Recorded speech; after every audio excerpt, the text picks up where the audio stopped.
That's a cow. Those are pigs right there. That's a pig.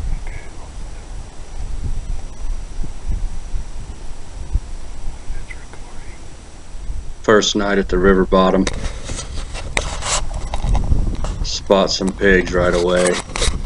They're mixed in with the cows, so we gotta be super, super careful that we're not crossfiring into the cows. So we kind of just let these pigs wander through. You'll see how many cows are down there, and you really, really have to be careful when you're shooting and they're running. We just try to shoot when we got a good opportunity, and then follow up when the cows aren't around. But there you go. There's some big cows down there, so we're not shooting until we know we have a clear shot and they're not going to go through the pig and hit a cow. So we kind of just wait for the pigs to get on through, and they're constantly moving. So 1 minute they're there, the next minute they're not. I mean, you look up and there's 20 pigs, and then you look again and there's nothing. So depending on how tall the grass and weeds are too, they can disappear fairly quickly. The river bottom's fairly open, but as you can see, there's a lot of trees, brush piles, and cows. So it's not like we can just open fire as they're running, unless we know the pigs are in a clear open area. But you can see the cows behind them there, so we don't want to risk it. We let him get out into the open, and then Gunner takes a shot, and I think he just pulled left.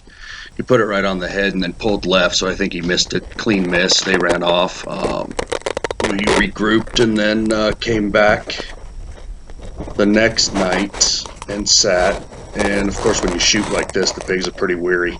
They don't come out. So we just about gave up and went back to the ranch house, and we gave it one more scan, and there was a lone pig out there. You'll see how tough they are. We'll get to that coming up here shortly. But as you see right there, he had it right on the head, and I think he pulled to the left because they all run pretty good. And they take off through the woods. And we don't want to fire on them because we don't know what's behind there. So, and it's pitch black. Without that thermal, you can't see anything. Literally, there's nothing out there. It's kind of spooky and scary. And Bigfoot's gonna get you. But so we let these pigs run off, and then we just regroup and come back tomorrow. Because once you scare them off, they won't come back out. Got to kind of let it settle down for a day or two. But this one here, we were about ready to give up. It's a lone pig just sitting out there. Boar. As you can see, he's got the crosshairs right on his head. And he puts it right there. But watch him get up. And the reason we keep shooting is because we know they do that. And they'll run into that thick brush, and you will not find them until the buzzards are on them. So we try to get them down as quick as possible. Stay on him. Okay. So that's Gunner's big boar. Had a good time. There's some deer in the background there. Yes, Gunner, we got one. But I'll throw up some pictures on here too, is Hit him on the run too. in this frame, so you can see what Gunner's boar looked like. I hit him the first time. I'm pretty sure. Yeah. But man, they're tough. They're tough. I mean, he shot that right behind the jawbone. And we got pictures of it. It's pretty gory. I'm not going to show the blood and guts of it. But right behind the jawbone. And it dropped, obviously. You've seen it drop. And of course, he falls to the ground, gets back up. We put one right in his back too. And then he gets back up and runs full speed. After you shoot at your first pig, this was Gunner's second shot on that pig that went down in the last frame. Then you start calming down, and you can really get on them and make clean shots. But this, I think, yeah, this is my turn up here. And of course, I got pig fever, There's tons of pigs out there, and when I do finally decide which pig I want to shoot, we should have snuck in closer. We could have got closer. We're probably I don't know 80 yards from them. We could have got up to at least 40. But you get all amped up. You're sleep deprived. There's pigs out there. You want to try to make a clean shot. You don't want them to run, because when they run, you'll never find them, especially in that thick brush. But I do end up shooting a pig here, and it hits her a little far back, and she runs the length of the river bottom and piles up into the fence. So without the thermal, we wouldn't be able to find her, because once we shoot them, then we scan the whole area, do a grid search, and then you can still see the warm body glowing in the thermal. So that's how we found her. And then the guys that went with us, they got night vision across the road. They got 2 big boars and a bobcat. So all in all, we had a good time. Tons of pigs down there. It was great.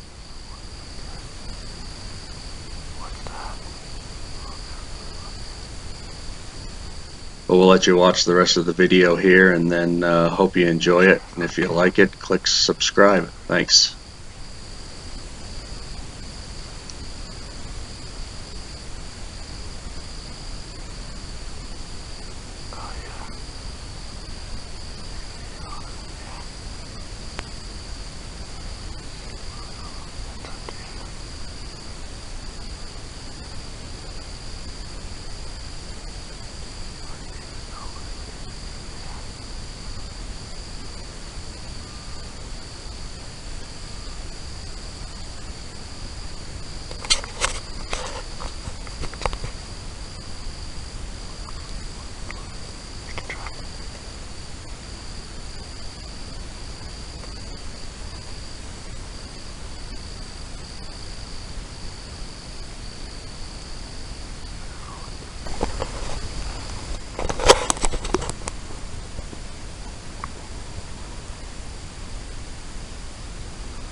Just a quick note with the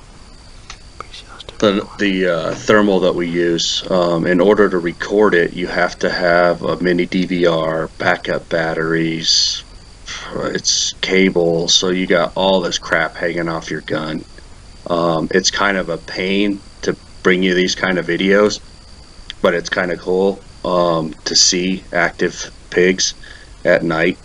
So the gun's heavy.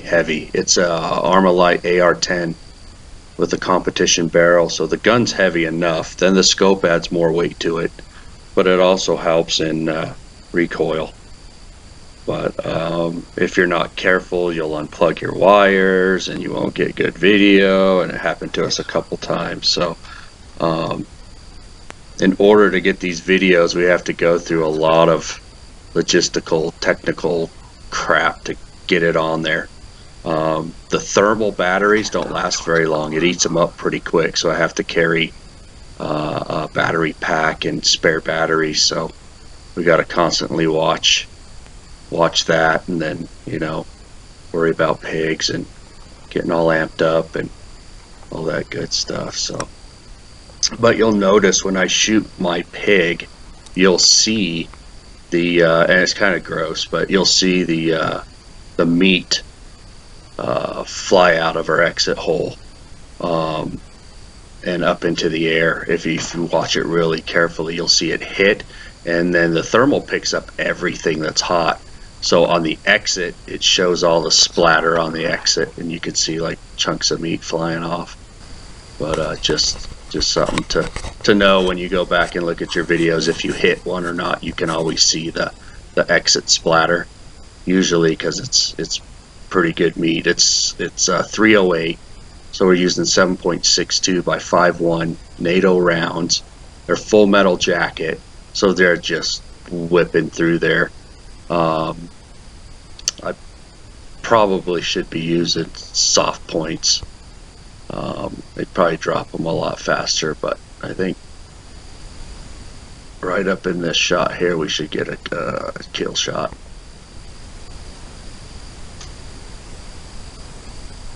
And you'll see the meat fly off of her. Big chunk, big white hot chunk. There's just so many pigs. You don't know which one to pick. Earlier there was a boar mounted a sow, and you could see it. It looked funny. That's what we were referring to. Could it be a cow? And we weren't going to shoot it because we want to make sure what we're shooting at. But it was just a boar mounting on a sow, making some more piglets for the next time we go down.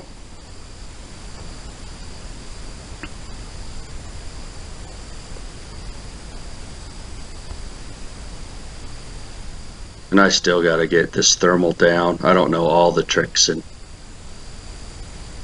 trinkets of the thermal yet. We just kind of get it up and running and go. So that's why it takes us so long. We're kind of just looking through it and seeing what we see and kind of enjoying the whole concept of it all. But I shoot one of these pigs here right up against this. But that's a big one too. It's further to the left here after this thing clears out. Yeah, over here. So check it out. You'll see if you look real close. Maybe if you could slow it down, you'll see the chunk fly off of her. But enjoy the video. Thanks, guys.